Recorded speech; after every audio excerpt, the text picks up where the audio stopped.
What changes our whole life is action. Why don't we take action? Fear. What do we got to do to get ourselves to do it? We got to make sure that we push ourselves through it by making a decision. The point in which change happens is a decision.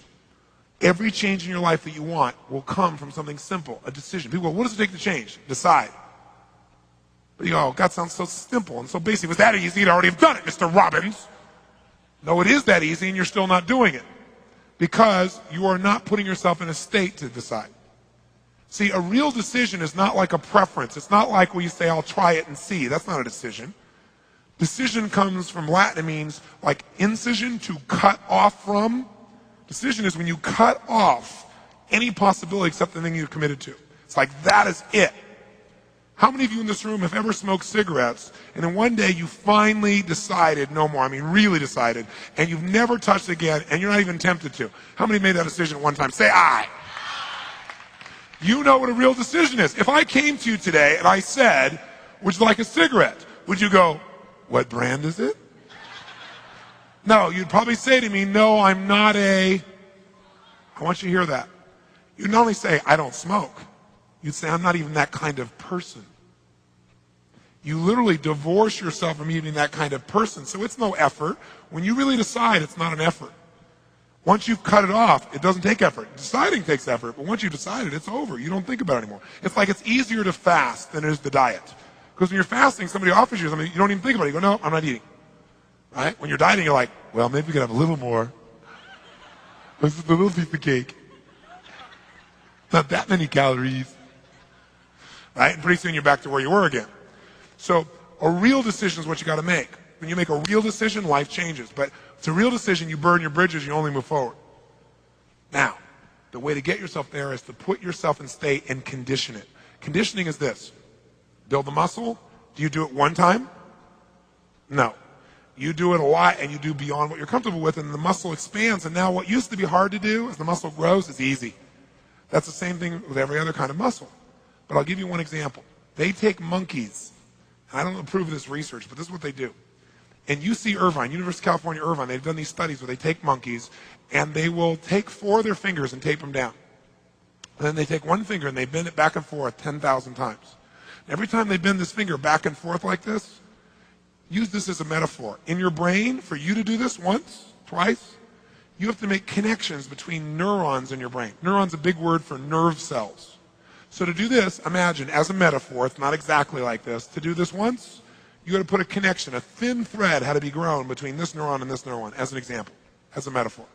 Do it again, 2 thin threads. Do it 10,000 times, and guess what? You are wired to do this. Here's the point. They untape the monkey's fingers, and what does he do constantly? For no good reason. He's wired, conditioned to do this. Now, how does this relate to you? Well, how many of you go to work the same way every day? You drive on the same on-ramp, go the same direction, get off on the same on-ramp. How many got a pattern like that? Say, I.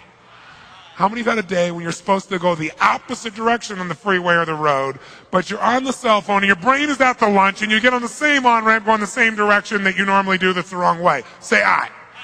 You're monkeys. Can you condition yourself to feel depressed to where it feels more comfortable because you go there more often and you're wired to be there? Yes or no? Can you condition yourself to be quick to anger? Yes or no? Can you condition yourself to feeling overwhelmed at the drop of a hat? Can you condition yourself to feel loved all the time? Even if people say, I hate you. Yes, could you still feel loved?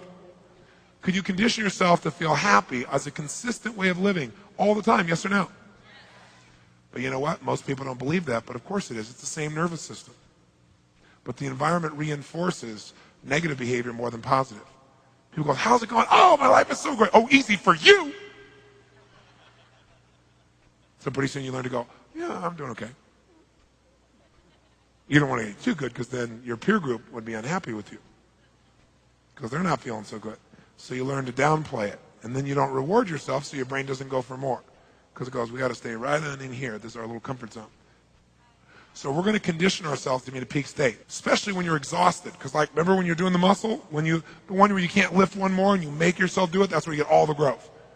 So when you're most tired is when you got to push yourself. If you didn't listen to anything I said, but all you did was keep yourself in a peak state for 3 days, you'll develop something called emotional muscle. And emotional muscles where your whole life comes in. Repetition is the mother of skill until it gets conditioned, until it's automatic. Now, I'll give you a clue. You know what I told you about them doing this with the finger of the animal? Here's what they discovered. Don't have to do this 10,000 times. All you got to do is do this about 2 dozen, max 3 dozen. If every time they do this, they stimulate the pleasure center of the brain of the animal.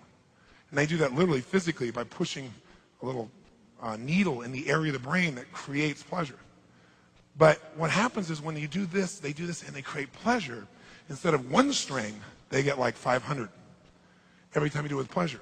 So what happens is you can condition yourself with that pleasure, and you can get this done in a short time. It doesn't have to take you 5 years.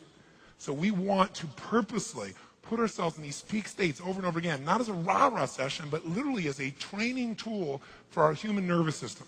How many follow this? Say aye.